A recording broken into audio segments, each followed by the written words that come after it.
The December rain hammered against the windows of the small ranch house on Maple Street as Nathan Evans checked his watch for the third time in 10 minutes. His shift at County General's emergency department should have ended an hour ago, but a multi-car pileup on the interstate had kept him late.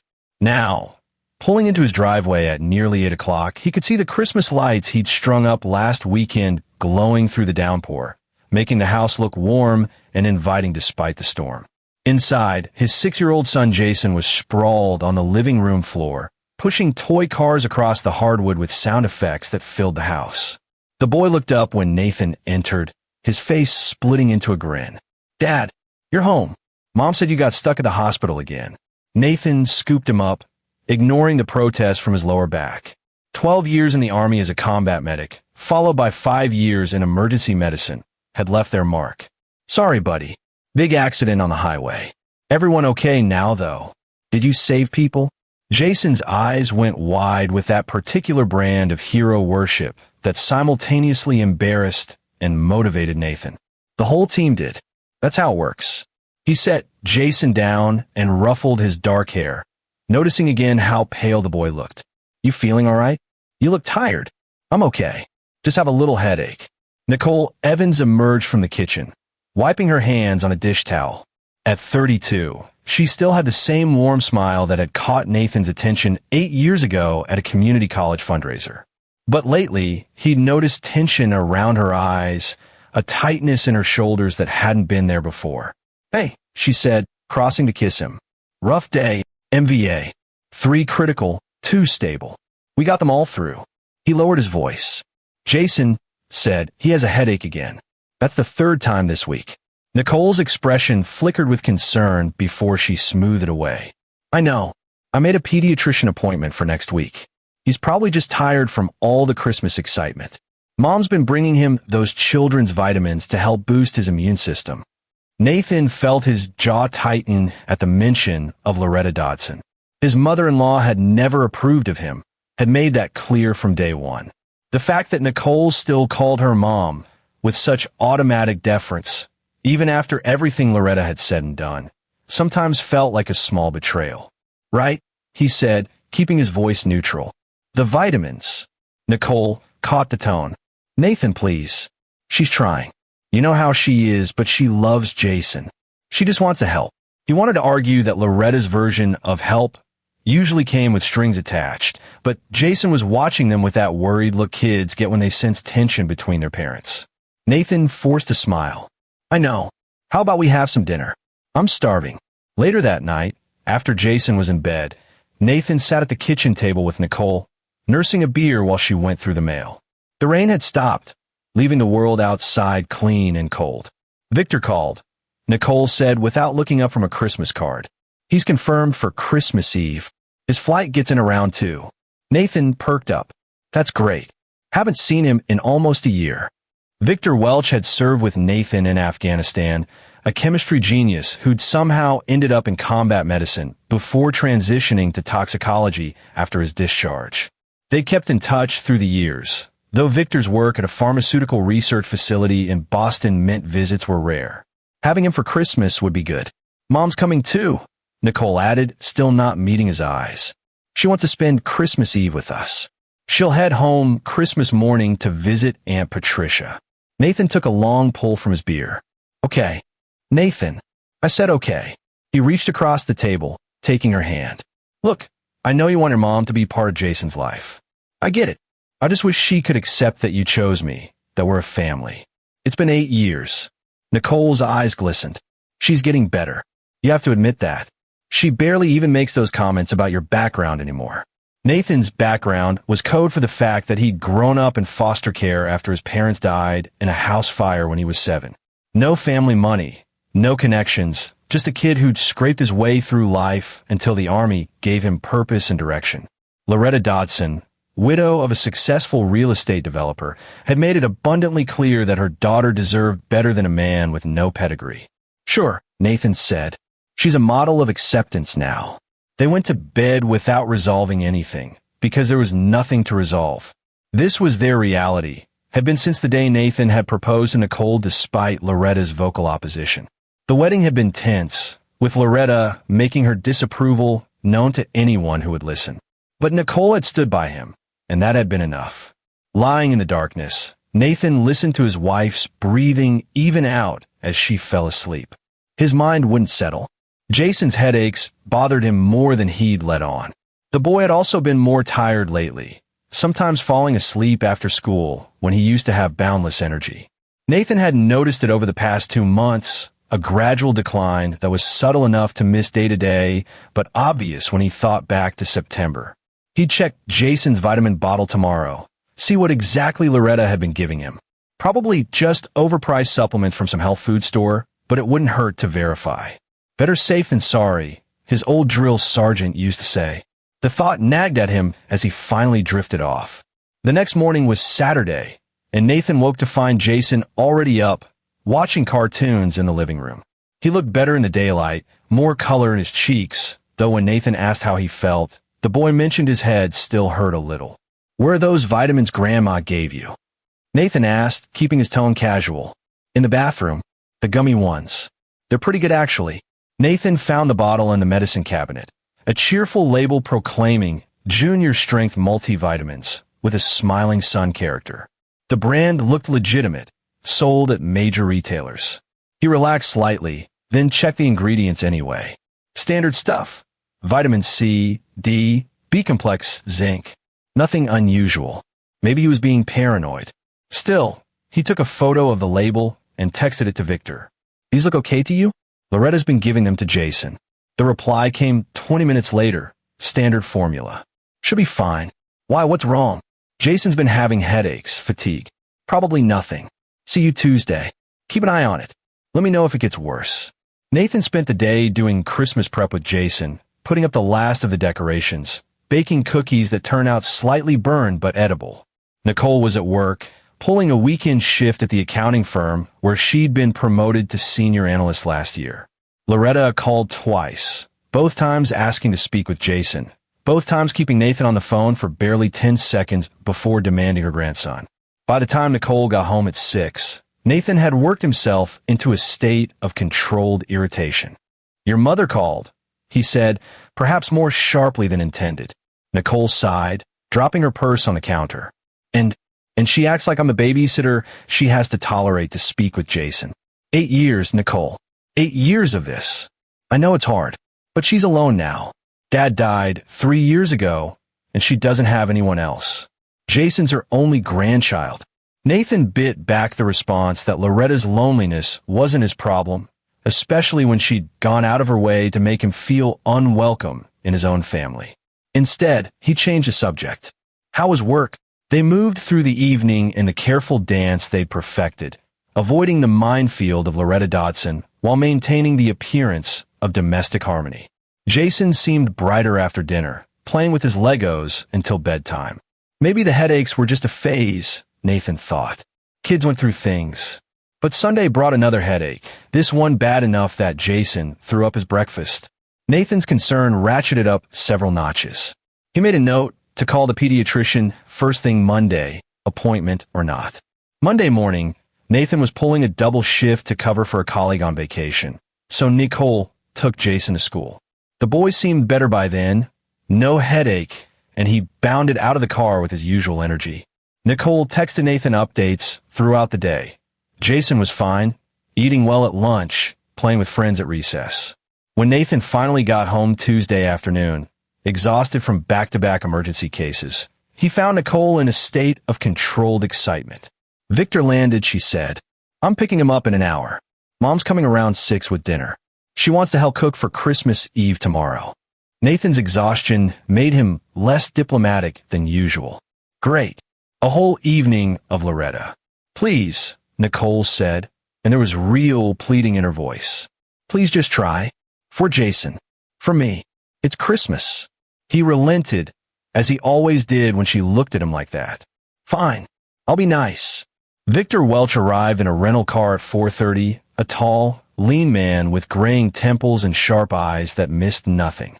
He'd gained a few pounds since his army days, but he still moved with the economy of motion that marked him as former military. Nathan met him on the driveway, and they embraced with the unself-conscious affection of men who'd seen combat together. "You look old," Victor said, grinning. "You look fat," Nathan shot back. "Married to my lab these days. You know how it is." Victor grabbed his bag from the trunk. "How's the family?" "Good. Jason's excited to see Uncle Victor. Nicole's inside. We're having a command performance tonight, though. Mother-in-law's coming for dinner." Victor's expression shifted to sympathetic understanding. "The infamous Loretta Dodson. I've heard the stories. Wait till you meet her. Stories don't do it justice." Inside, Jason launched himself at Victor with a shriek of delight. The two had met before, when Jason was 3, and Victor had won the boy over with magic tricks and terrible jokes. They fell into easy banter, while Nathan helped Nicole prepare the guest room. "He seems good," Nicole said quietly as they changed the sheets. "A little tired maybe, but good." "I'm still calling the pediatrician tomorrow," Nathan said. "Those headaches worry me." "I know. Me too." Loretta Dodson arrived at 6:15 in her silver Mercedes, a tall, elegant woman in her late 50s with perfectly styled blonde hair and a wardrobe that probably cost more than Nathan's truck. She swept in with bags of groceries and an air of proprietary ownership, kissing Jason effusively while barely acknowledging Nathan.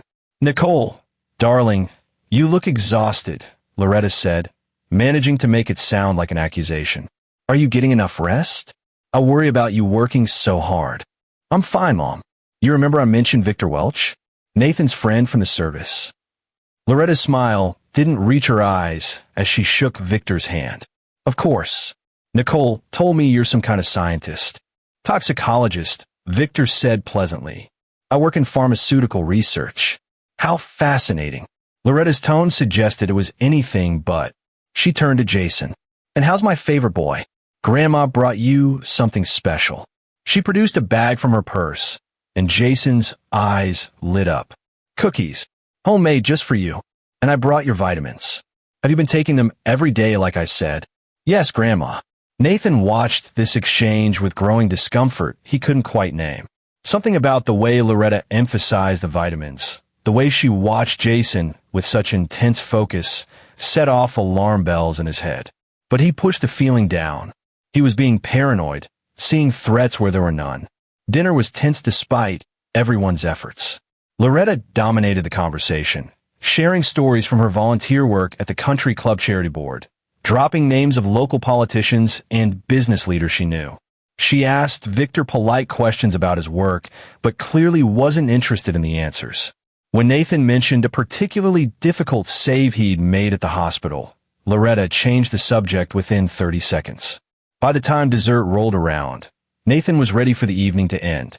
But Loretta lingered, insisting on helping with dishes, asking Nicole about Christmas Day plans, making small talk that felt like territorial marking. It was nearly 9 when she finally left, kissing Jason goodbye with the admonition to sleep well, darling, and take your vitamin before bed. After she was gone, the house seemed to exhale. Victor helped Nathan clean up the kitchen while Nicole put Jason to bed. "She's exactly as advertised," Victor said, scraping plates. "Sorry, man. You get used to it." "Mostly." Nathan loaded the dishwasher with more force than necessary. "Nicole keeps hoping she'll come around, accept me. I don't see it happening. She seems pretty invested in Jason." "Yeah, only good thing I've ever done, apparently. Give her a grandkid." They finished cleaning in companionable silence. Later, sitting on the back porch with beers despite the cold, Victor brought up the vitamins. "Those gummies Loretta mentioned.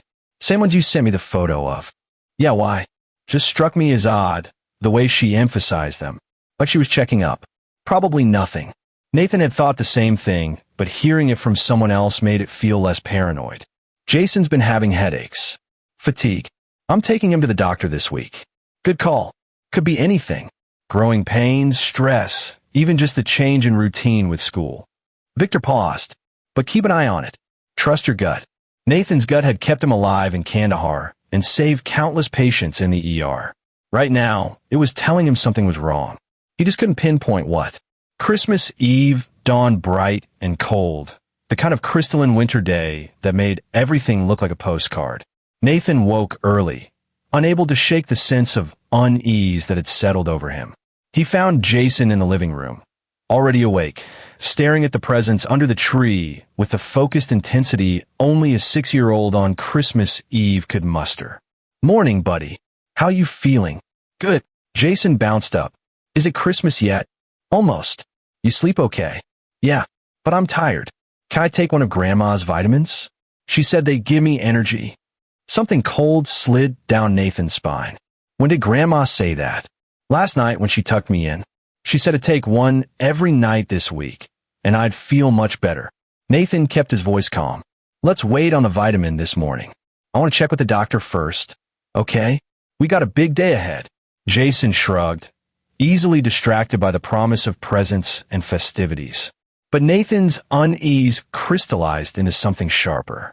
He found Nicole in the kitchen making coffee. "Did your mother go into Jason's room last night?" Nicole looked up, surprised. "She tucked him in, yeah." "What?" "She told him to take the vitamins every night this week. Specifically told him they'd make him feel better. So, she's been giving him vitamins for weeks now. What's the problem?" Nathan struggled to articulate the wrongness he felt. "I don't know. Something's off. Why would she emphasize it like that? Why every night this week specifically?" Nicole's expression shifted from confused to defensive. "Because she cares about her grandson, Nathan. Because she wants him to be healthy. Why do you always have to make her actions seem sinister?" "I'm not." "Yes, you are. You've never given her a chance. She makes an effort, brings vitamins to help Jason, and you turn it into some kind of conspiracy." Nicole's voice rose. "She's my mother, Nathan. The only parent I have left.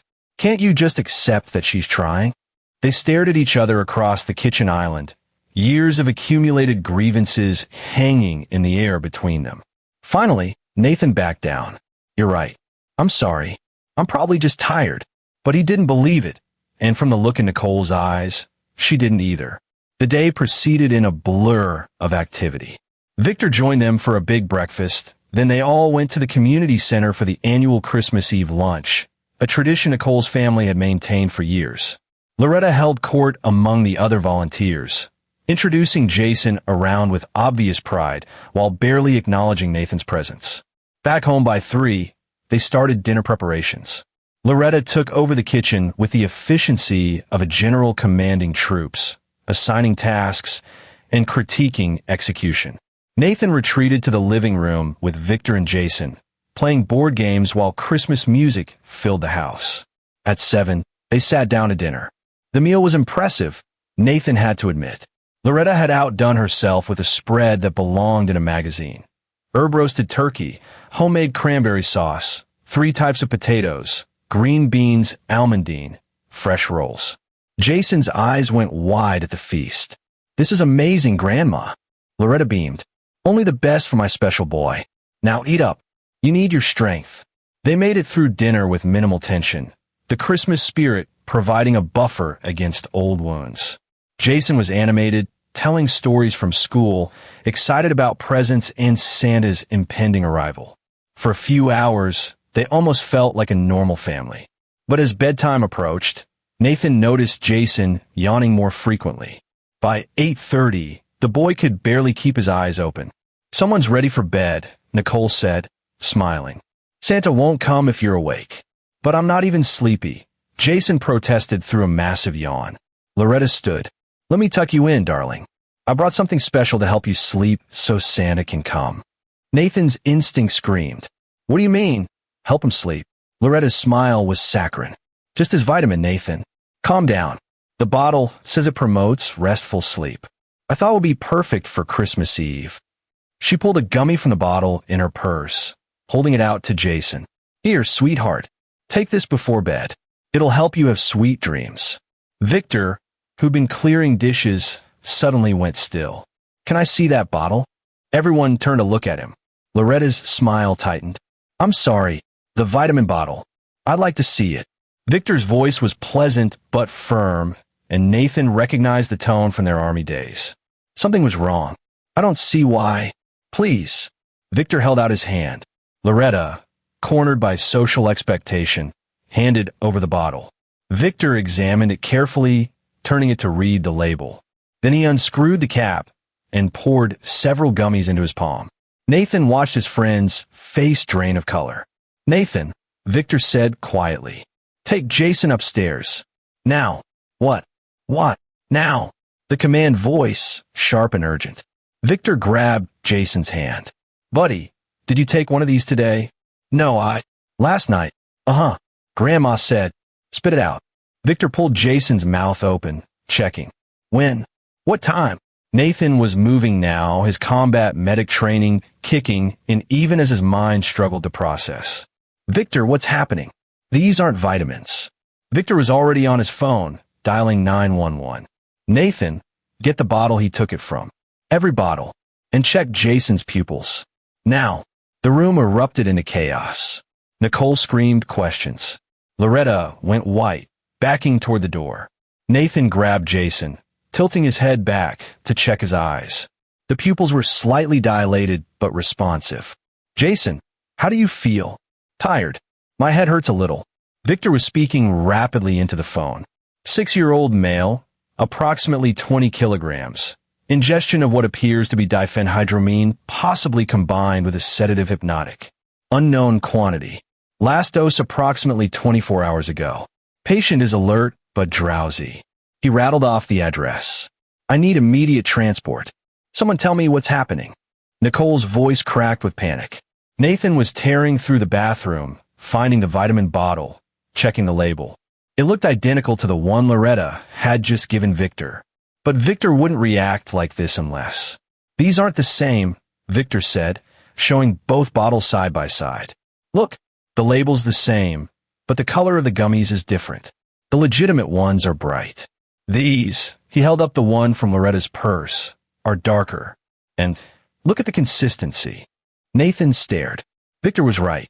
The difference was subtle, barely noticeable unless you compared them directly. What are they? My best guess. Diphenhydramine at a high dose, possibly combined with something else. Basically, she's been drugging him. The acute dose she tried to give him tonight could have been dangerous, especially combined with chronic exposure. Jesus Christ. Victor turned to Loretta, and his voice was ice. How long? How long have you been poisoning this child? Loretta's face was ashen, but her eyes darted toward the door. I don't know what you're talking about. Those are just vitamins. You're making a mistake. The hell I am. I analyze compounds for a living. These are not vitamins. Victor held up the bottle from Loretta's purse. Nathan, bag this as evidence. Don't let her leave. Nathan moved to block the door, his mind reeling. His mother-in-law had been poisoning his son. The woman Nicole defended, trusted, loved. The woman who'd been coming to their house, bringing gifts, getting close to Jason. Nicole was crying, holding Jason, her world visibly collapsing. Mom, please tell me this isn't true. Please. Loretta straightened her spine, and for a moment, Nathan saw something cold and calculating in her eyes. Then it was gone, replaced by injured dignity. I'm being falsely accused. Those are vitamins I bought at the health food store. If there's something wrong with them, it's the manufacturer's fault, not mine. I would never hurt my grandson. Never. Sirens cut through the night, growing closer. Jason started to cry, frightened by the adults' panic and shouting. Nathan scooped him up, speaking softly. It's okay, buddy. You're okay. The ambulance is just coming to check you out. Make sure you're all right. The paramedics arrived within minutes. Nathan knew one of them from the hospital, Steve Bullock, a solid medic who listened carefully as Victor explained the situation. They took Jason's vitals, started in 4, loaded him into the ambulance. I'm going with him, Nathan said. Me too, Nicole sobbed. I'll follow in my car, Victor said. I'm bringing both bottles, and I'm calling the police. Mrs. Dodson, I strongly suggest you stay here and cooperate with the authorities. Loretta was already moving toward her Mercedes. I'm calling my lawyer. This is defamation. You'll all regret this. At the hospital, they rushed Jason to the pediatric ER. Nathan's colleagues recognized him, worked faster. They drew blood, ran tests, pushed fluids. Jason was scared, but stable, his vital signs good. The acute exposure had been caught in time. Dr. Andrew Benson, a pediatrician Nathan respected, reviewed the preliminary results. The good news is he's going to be fine from tonight's exposure. You caught it early. He paused, his expression grave. The bad news is that his blood work shows markers consistent with chronic poisoning. Elevated liver enzymes, unusual metabolite patterns. How long has he been taking these vitamins? Nicole, pale and shaking, answered in a whisper. 2 months, maybe a little more. My mother brought them in October.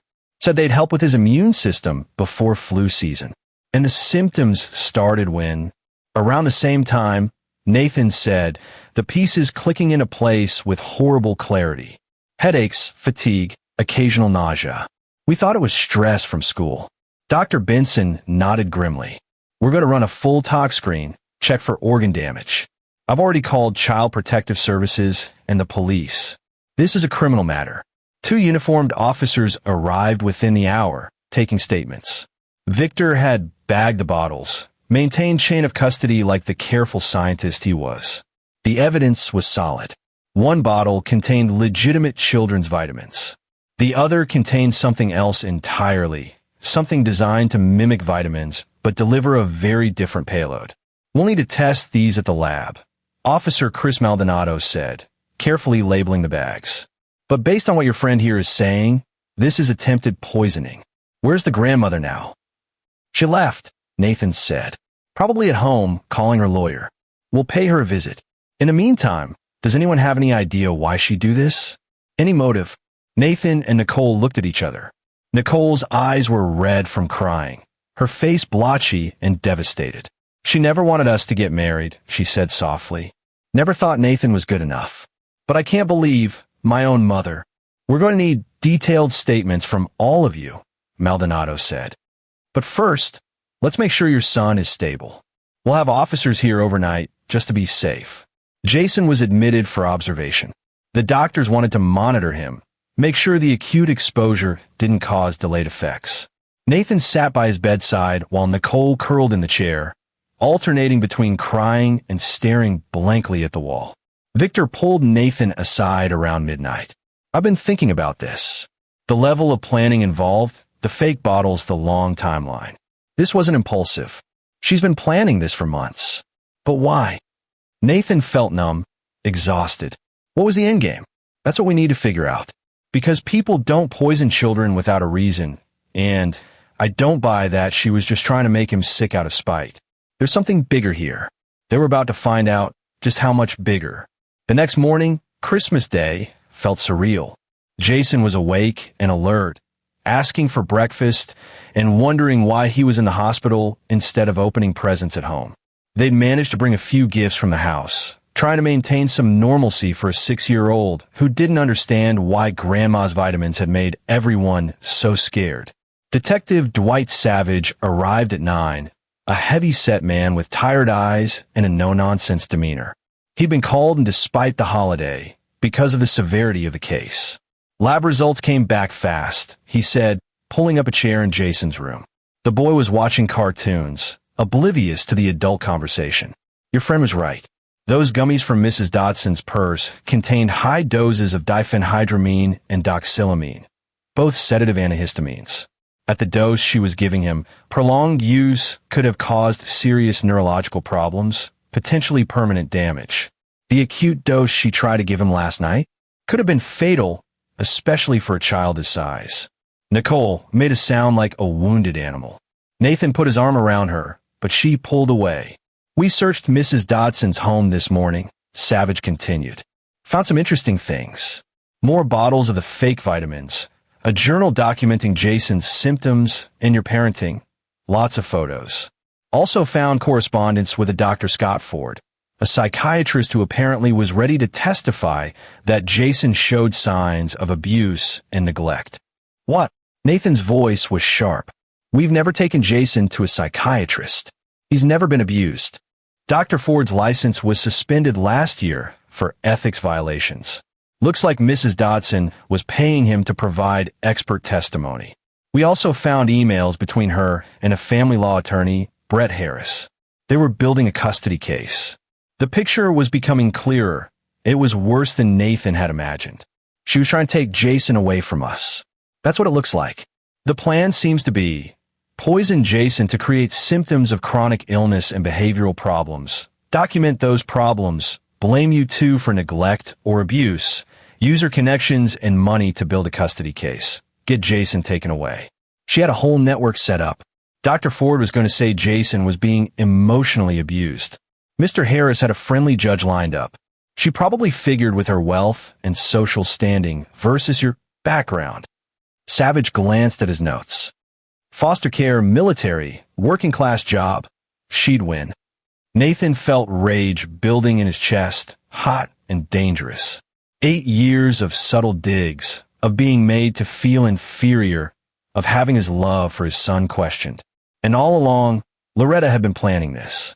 Poisoning Jason, his son, their child. Where is she now? He asked, struggling to keep his voice level. Released on bail 2 hours ago. $250,000 cash. She's got good lawyers' connections. But we got solid evidence, and the DA is taking this seriously. Child endangerment, attempted poisoning, conspiracy. She's looking at serious time. Looking at. Nathan stood. She poisoned my son for months. She tried to kill him last night. She should be in prison, not out on bail. I understand your anger, Mr. Evans. But the system has to run its course. We've got a strong case. She's not going anywhere. But Nathan wasn't so sure. Loretta Dodson was wealthy, connected, and clearly willing to go to extreme lengths. He didn't trust the system to handle this, not when she'd already set up corrupt doctors and friendly judges. After Savage left, Nicole finally broke down completely. I can't believe this. I can't believe my own mother tried to hurt Jason, to take him from us. How could I not have seen it? She fooled everyone, Nathan said, but he was thinking about all the times his instincts had warned him, all the times he dismissed his gut feeling as paranoia or prejudice. Victor appeared in the doorway with coffee and sandwiches. Jason's getting discharged this afternoon. Doctors say he'll make a full recovery, no permanent damage. You guys caught it just in time. Because of you, Nathan said. If you hadn't been there, if you hadn't asked to see that bottle. Victor shook his head. I did what anyone would do. But Nathan, we need to talk. There's something else. They stepped into the hallway, leaving Nicole with Jason. Victor pulled out his phone, showing Nathan photos he'd taken at Loretta's house during the police search. I went with them as the toxicology expert. Found these in her office. He swiped through images of documents. Medical records for someone named Richard Dodson. Nicole's father. Yeah, he died 3 years ago. Heart attack, I think Nicole said. Look at the symptoms in the months before he died. Fatigue, confusion, muscle weakness, cardiac arrhythmia. Now, look at the coroner's report. Nathan read, his blood going cold. Acute myocardial infarction secondary to electrolyte imbalance. They attributed it to a previously undiagnosed heart condition. But look at the potassium and magnesium levels. They're consistent with chronic poisoning by cardiac glycosides. I bet anything if they exhumed the body and ran a proper tox screen, they'd find evidence of long-term exposure to something like digitalis. Nathan stared at his friend. You're saying she killed her husband too? I'm saying it's worth investigating. The symptom pattern is similar to what she was doing to Jason. Chronic poisoning designed to look like natural illness. And look at this. Victor showed another photo. Her husband's life insurance policy. $2 million. The scope of Loretta's crimes was staggering. Not just attempted murder of her grandson, but potentially murder of her husband. And she'd almost gotten away with it. Does Savage know? I showed him. He's calling in the cold case unit. They're going to exhume Richard Dodson's body. Nathan looked through the window at his son, his wife, his family that had come so close to being destroyed. She can't get away with this. Any of it. She won't. The evidence is solid. But Nathan was already thinking ahead. Loretta had money, lawyers, connections. The justice system was fallible, especially for the wealthy. He'd seen it before, during his time as a medic, and now, in the ER, rich people getting away with things that would put poor people in prison for life. He needed to make sure Loretta Dodson faced real consequences. Not just jail time that she might reduce with good lawyers, but complete and total destruction of a life she'd built on lies and manipulation. And he knew exactly how to do it. Over the next week, Jason recovered at home while Nathan and Nicole tried to piece their lives back together. The story had leaked to the media, and suddenly they were local news. Wealthy socialite accused of poisoning grandson, ran on every channel. Loretta's carefully cultivated reputation was in tatters. But she fought back. Her lawyers released statements claiming the poisoning was accidental, that she'd been given bad vitamins by a health food store, that she was the real victim here. They portrayed her as a grieving grandmother being persecuted by an ungrateful son-in-law who'd always resented her. Some people, especially in her social circle, seemed to believe it. The preliminary hearing was set for mid-January. The DA assured them they had a strong case, but Nathan could see the worry in the prosecutor's eyes. Rich defendants with good lawyers could do a lot of damage to even solid cases. Meanwhile, Victor had returned to Boston but stayed in close contact. The exhumation of Richard Dodson's body had been approved, and the re-autopsy was underway. Initial results suggested Victor's suspicions were correct. High levels of cardiac glycosides in tissue samples that had been preserved. Loretta had almost certainly murdered her husband. Nicole was devastated, withdrawn. She'd barely spoken in days, moving through the house like a ghost. Nathan tried to reach her, but she'd built walls he couldn't penetrate. Her mother had poisoned her son, possibly murdered her father.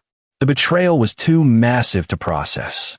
On New Year's Eve, Nathan sat in his home office, going through documents. Jason was asleep. Nicole was in bed, or pretending to be. Victor had sent him copies of everything they'd found at Loretta's house, and Nathan had spent the week studying it all, looking for patterns. What he found was damning. Loretta had been meticulous in her planning. The journal documented not just Jason's symptoms, but also Nathan's parenting, with entries twisted to suggest neglect.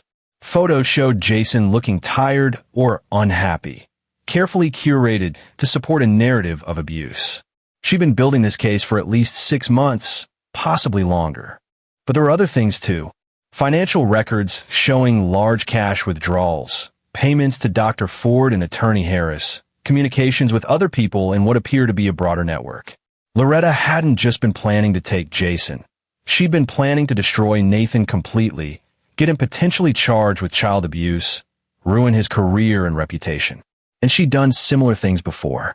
Nathan found records suggesting she'd used her wealth and connections to destroy business rivals of her late husband, to intimidate people who crossed her. Loretta Dodson was a predator who'd spent years perfecting her methods. Nathan's phone rang. It was Detective Savage. "Mr. Evans, I wanted to give you a heads up. Mrs. Dodson's lawyers are filing a motion to dismiss. They're claiming the evidence was improperly obtained, that there's no direct proof she knowingly gave Jason poison vitamins, that it could have been a manufacturing defect. They're also going after your friend Victor, claiming he contaminated the evidence. That's bullshit. Victor followed proper procedures. He's a professional. I know, but they're good lawyers, and they're throwing everything at the wall. The judge is sympathetic to their arguments. There's a real chance some of our evidence gets thrown out." After hanging up, Nathan sat in the darkness, rage and frustration warring inside him. The system was failing. Loretta might actually walk free. And even if she didn't, she might get a reduced sentence, might spend a few years in a comfortable minimum security prison before returning to her wealthy lifestyle. That wasn't justice. Jason deserved better. Nicole deserved better.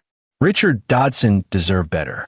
Nathan needed a plan, not just to ensure Loretta went to prison, but to ensure she lost everything: her money, her reputation, her freedom, her connections. Complete and total destruction. He started making notes, his combat medic training kicking in. In the Army, he'd learned to assess situations quickly, identify weaknesses, exploit them. Loretta had weaknesses. He just needed to find them and apply pressure. The next morning, he called Victor. "I need your help with something. Something that might not be strictly legal." Victor was quiet for a moment. "What are you thinking?" "I'm thinking Loretta's lawyers are going to get evidence thrown out. I'm thinking the justice system isn't equipped to handle someone with the resources. I'm thinking we need to make sure she pays one way or another." "Nathan, be careful. Don't do something that'll land you in prison." "I won't, but I need information. Everything you can find about Loretta's finances, her connections, her past. I need to know who she's paid off, what skeletons are in her closet, where her money comes from." "Can you do that?" "That's That's basically corporate espionage and invasion of privacy. She poisoned my son, Victor. She murdered her husband. She tried to destroy my family. I'm not going to sit back and hope the system works. I'm going to make sure she burns. Another long pause. Then, okay, give me a week. Nathan spent that week being the perfect father and husband. He took Jason to follow-up appointments, all of which confirmed full recovery. He tried to connect with Nicole, who slowly began emerging from her shell of shock. He went to work, saved lives, acted normal. But every night he planned. Victor came through. On January 7th, he called Nathan with a file dump of information that was staggering in its scope. Loretta's finances were complex, hidden behind layers of trusts and corporations, but Victor had unraveled them. The Dodson family wealth came from real estate development, but Richard Dodson had been more than just a legitimate businessman. He'd had ties to organized crime figures, had been involved in money laundering schemes, had destroyed communities with predatory development practices. And Loretta had been right there with him, an equal partner in the corruption. After his death, she'd taken over the business empire, continuing the same practices.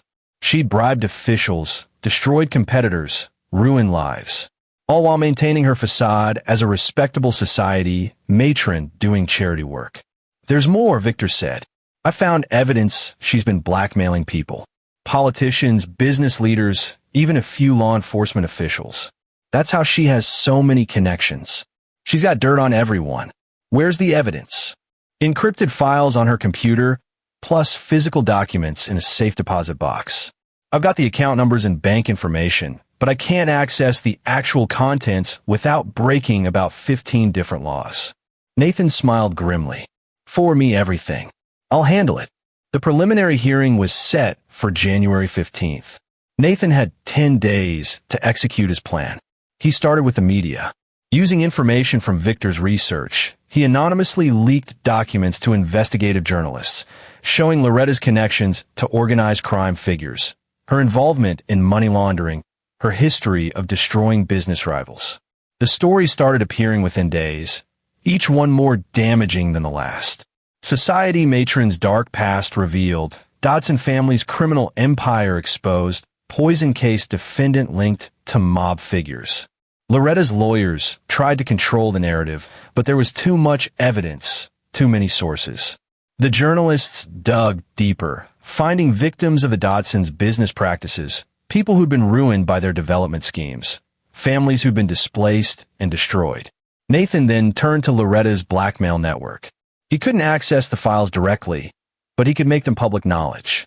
Anonymous tips to the FBI, the state attorney general, the media.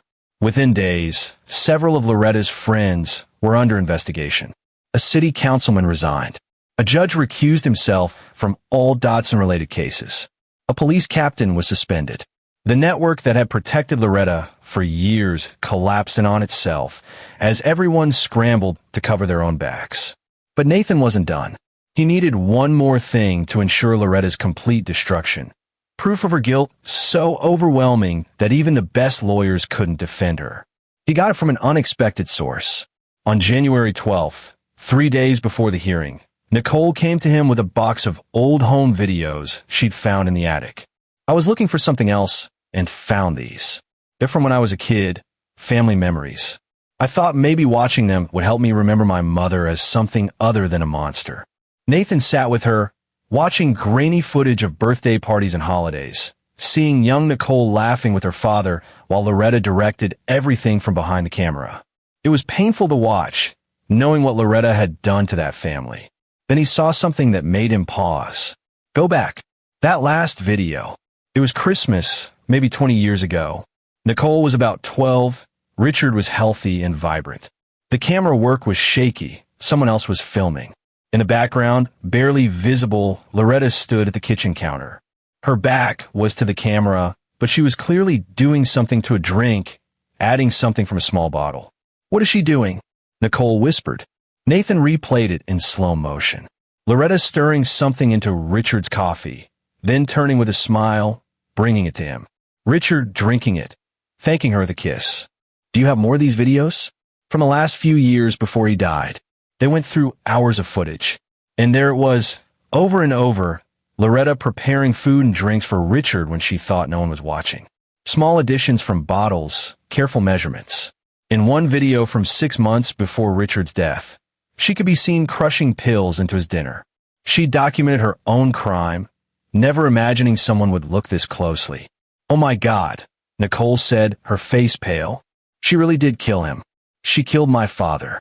Nathan copied the videos, had Victor enhance them, isolate the relevant sections. Then he sent them to Detective Savage, the DA, and the cold case unit investigating Richard's death. The preliminary hearing never happened.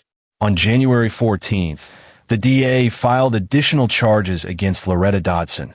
First-degree murder of Richard Dodson, based on the video evidence and the re-autopsy results. The attempted poisoning of Jason was upgraded to attempted murder. And the FBI filed federal charges related to the money laundering and corruption. Loretta was arrested again, and this time, there was no bail. She was considered a flight risk and a danger to others. Her assets were frozen, pending investigation into their criminal origins.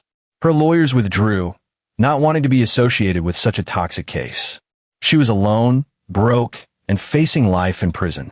Nathan watched the news coverage from his living room. Jason playing on the floor, Nicole curled against his side. The mighty Loretta Dodson, society queen and secret monster, was being led into court in an orange jumpsuit, her perfect hair disheveled, her face pale and drawn. "Is it wrong that I feel nothing?" Nicole whispered. "She's my mother, and I feel nothing but relief that she's locked up." "It's not wrong," Nathan said. "She tried to kill our son. She murdered your father. You're allowed to feel however you want." "How did you do it?" Nicole looked up at him. "How did you get all this evidence?" "The media exposure, the investigation into her finances." Nathan could have lied, but Nicole deserved the truth. Victor and I dug into her past, found things, made sure the right people saw them. I wasn't going to let the system fail us. Nicole was quiet for a long moment. "Thank you for protecting our family, for making sure she couldn't hurt anyone else." The trial took place in March. With the video evidence, the forensic proof of poisoning, and the testimony of multiple victims of Loretta's crimes, the outcome was never in doubt. The jury deliberated for less than 3 hours. Guilty on all counts. Loretta Dodson was sentenced to life in prison without the possibility of parole for the murder of Richard Dodson. Additional consecutive sentences for the attempted murder of Jason, for conspiracy, for money laundering, for corruption. She would die in prison. At the sentencing, she finally broke, screaming at the judge that she'd been set up, that Nathan had destroyed her, that none of this was fair. The facade was completely gone, revealing the monster underneath. Nathan sat in the gallery with Nicole and Jason, watching justice being served. It felt earned. Not just because the evidence was overwhelming, but because he'd fought for it, had made sure Loretta couldn't use her wealth and connections to escape consequences. Afterward, outside the courthouse, reporters swarmed them. Nathan gave a brief statement. "Justice has been served. Our family can begin to heal. I hope this sends a message that no one, no matter how wealthy or connected, is above the law." Victor, watching from the side, caught Nathan's eye and nodded. They'd done it. Not just through the system, but by making sure the system had everything it needed to work properly. Spring came to Maple Street with blooming trees and warming weather. Jason, fully recovered, was back to his energetic self, playing baseball and driving Nathan crazy with constant questions. Nicole had started therapy, working through the trauma of her mother's betrayal, but she was stronger each day. On a Saturday afternoon in April, Nathan stood in the backyard watching Jason play, Victor beside him. His friend had come down for the weekend, the first real visit since Christmas. "How you holding up?" Victor asked. "Good. Really good, actually. Nicole's healing. Jason doesn't even remember much about that night, thank God. And we're moving forward. No regrets about how we handled things." Nathan considered. They'd broken laws, invaded privacy, manipulated the media. It hadn't been clean or by the book. But Loretta had been stopped completely and permanently. No one else would be hurt by her.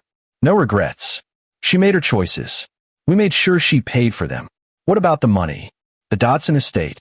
Most of Loretta's assets have been seized by the government, restitution for her crimes.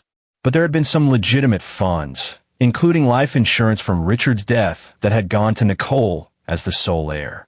Nicole had donated it all to organizations that helped victims of domestic violence and child abuse. Blood money, she'd said. I don't want any of it. Now, Nathan and Nicole were talking about moving, starting fresh somewhere without the weight of Loretta's legacy. Jason was young enough that he'd adapt. They could build a new life, free from the shadow of the Dodson name. We're going to be okay, Nathan said. Better than okay. This whole thing is showing me what I'm capable of, what we're capable of as a family. We survived a monster, and we came out stronger. Victor smiled. You always were a stubborn bastard. Loretta picked the wrong family to mess with. Yeah, she did. Later that evening, after Victor had left and Jason was in bed, Nathan sat with Nicole on the back porch. The spring air was cool and sweet, and for the first time in months, Nicole looked truly at peace. I've been thinking, she said, about my father, about the life he had with her. He must have known, on some level, that she was dangerous. But he stayed, maybe because of me, maybe because he was afraid. And she killed him for it. You can't blame yourself for that. I don't. Not anymore. But it makes me realize how lucky we are. Lucky that Victor was there. Lucky that you trusted your instincts. Lucky that we got Jason to the hospital in time. A few more doses and... She couldn't finish the sentence. Nathan pulled her close. But we did get him there. He's fine. And Loretta will never hurt anyone again. Because of you. You made sure of it. We made sure of it. You, me, Victor. We protected our family. Nicole kissed him, and in that moment, Nathan knew they'd be all right. The scars would fade. The memories would lose their sharp edges.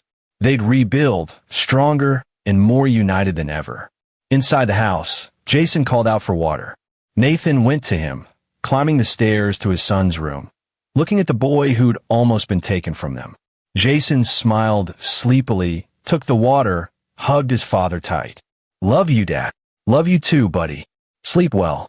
Walking back downstairs, Nathan passed the photos on the wall, his family, his life, everything that mattered. Loretta had tried to destroy it all, had come terrifyingly close to succeeding. But she'd underestimated him, underestimated what a father would do to protect his child. That had been her fatal mistake. Nathan rejoined Nicole on the porch, and they sat together in comfortable silence, watching the stars come out over their neighborhood. Tomorrow would bring new challenges, new joys, new moments to build on. But tonight, they could rest in the knowledge that the nightmare was over. Justice had been served. The monster was caged, and the Evans family, tested by fire, had emerged victorious. And there you have it. Another story comes to an end. What did you think? I'd love to hear your thoughts in the comments below. If you enjoy this story, consider joining our community by subscribing. It means the world to us. For more stories like this one, check out the recommended videos on screen. And I'll see you there.